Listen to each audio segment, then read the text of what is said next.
لأول مرة بالجزائر يتم استخدام الروبوتات في المقاهي كنادل يقدم الخدمات المتنوعة، حيث يؤكد صاحب المشروع أنها تساهم في الرفع من نوعية الخدمات. المقهى هذه استثمرنا فيها من خلال إدخال الذكاء الاصطناعي في المقاهي.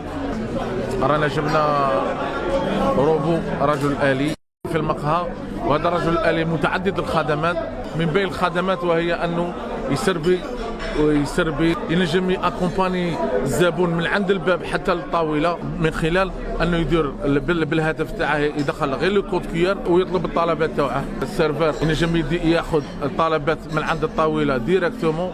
الزبائن سجلوا ارتياحهم لمثل هذه المشاريع التي تستخدم الذكاء الاصطناعي وترقى بمستوى الخدمات، خاصة أن التجربة الأولى من نوعها بولاية ساحلية كوهران. جديدة يعني مثل الروبو الآلي هذا اللي يجي يقدم لك أي حاجة دوموندي على أي حاجة يجي يقدمها لك هنا في الطاولة. هنا حاجة إضافة كبيرة هنا لولاية وهران. شيء جميل أن نشوف الذكاء الاصطناعي متواجد هنا في المقاهي، حاجة جديدة في ولاية وهران. وعلى سبيل المعلومات هي أول تجربة هنا في الجزائر.